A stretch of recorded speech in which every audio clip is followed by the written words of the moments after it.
Hello friends, welcome back to my channel. और आज है 10 जून और आज वट सावित्री का व्रत है। जो लोग रखते होंगे उनको पता होगा। आज सत्यवान और सावित्री की कहानी कथा जिसने सुनी होगी उसको पता होगा। ये व्रत पति के लिए लंबी उम्र के लिए रखा जाता है। जैसे करवा चौथ होता है तो वैसे ही इस व्रत को भी पति की लंबी आयु के लिए रखा जाता है। तो मैंने भी आज फास्ट रखा है, तो मैंने पूजा कर ली है। इसकी पूजा बरगद के पेड़ में की जाती है, पर अभी तो जा नहीं सकते बरगद के पेड़ में, तो घर में ही मतलब कर सकते हैं उसकी पूजा। तो पहले मैंने घर में पूजा करी है और उसकी बरगद की पूजा करने की टाइमिंग अब है, अभी नहीं है, थोड़ी देर में है।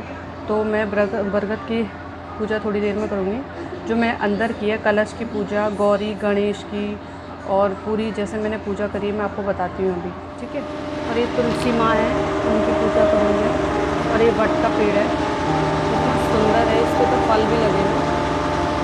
इसकी पूजा होगी भी थोड़ी देर में। मैं आपको बताती हूँ कि मैंने कैसे पूजा करी है वट सावित्री व्रत की।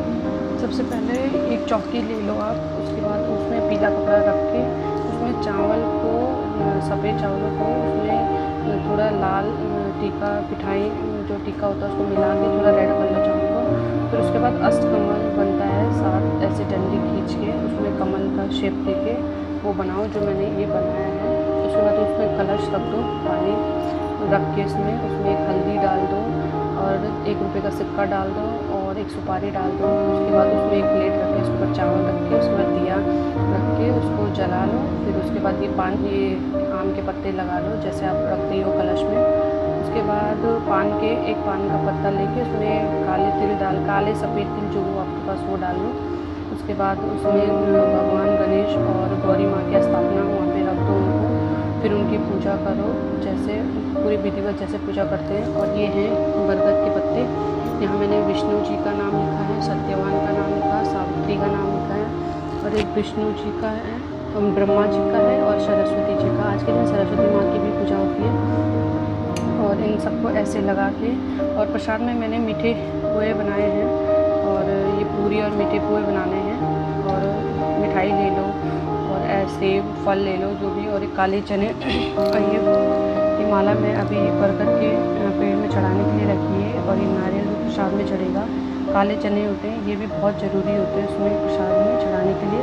और ये सारे फल हैं और ये कथा है, कथा की किताब है ये, इसको पढ़नी है कथा बरगद के पेड़ में वहाँ पे। और ये श्रृंगार का भी सामान 5 चीज़ें रख सकते हो आप श्रृंगार के सामान में।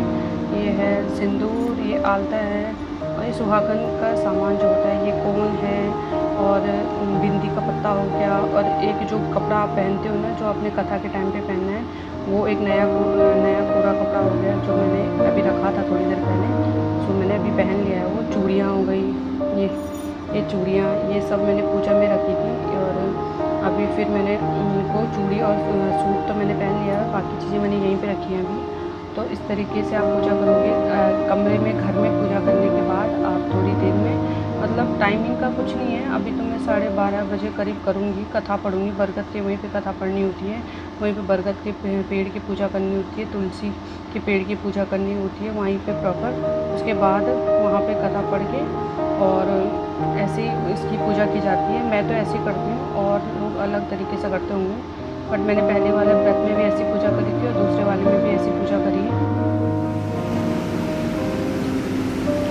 और अभी मैं बाहर पे आ गई हूँ और वट वृक्ष को मैं पानी चढ़ा रही हूँ।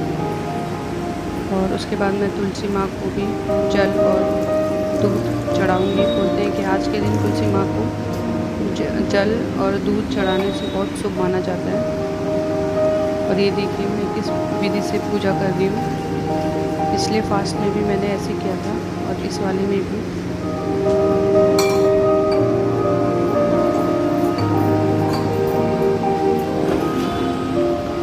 अब मैं दिया जलाऊंगी। दिया जलाने के बाद जो मेरे पास प्रसाद के रूप में है सब चढ़ाऊंगी मैं।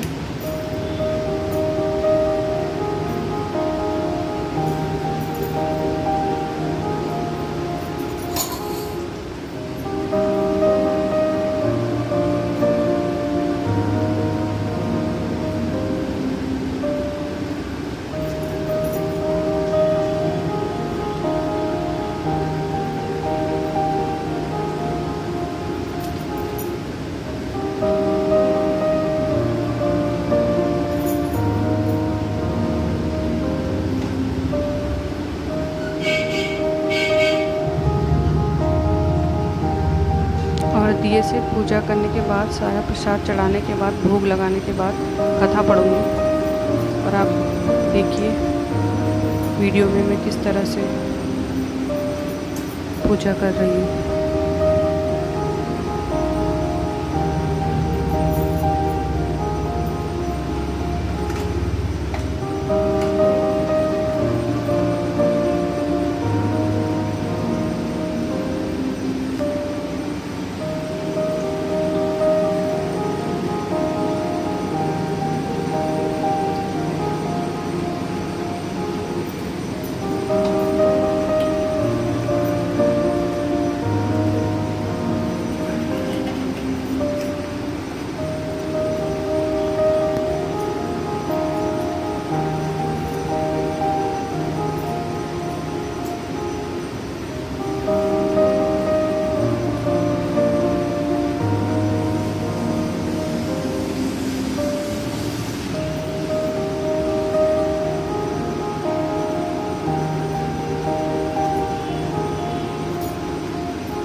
और अब मैं बरगद के पेड़ के चारों तरफ 7 फेरे लगाऊंगी। ये भी इसका नियम है।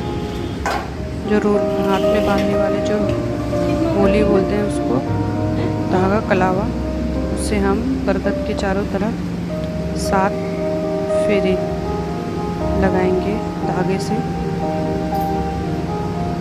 तो हो गया, ये तीसरा है।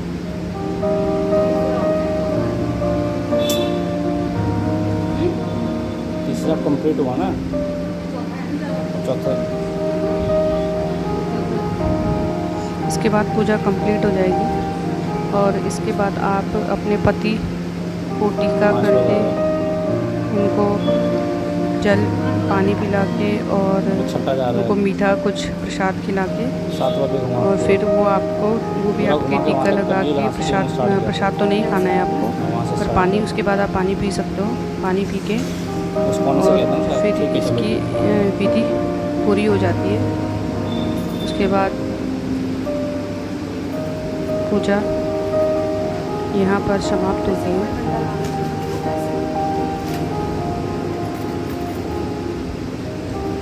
और ये वट का जो टहनी लाई थी बहुत सुंदर थी, पर इन्होंने बहुत बड़ी पेड़ से निकाली थी ना, तो ये थोड़ा झुकी हुई थी, इसलिए ऐसी दिख रही है। पर उसमें फल भी आ रखे थे, तो बहुत सुंदर टहनी थी।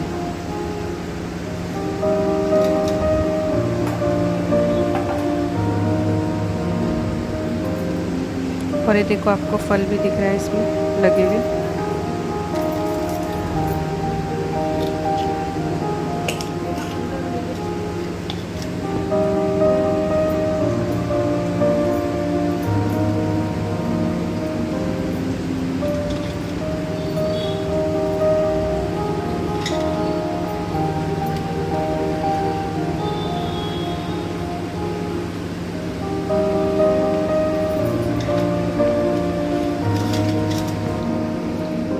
सो फ्रेंड, मैंने पूजा कंप्लीट कर ली है और अभी मैं बैठी हुई हूँ। तो मिलते हैं नेक्स्ट ब्लॉग में।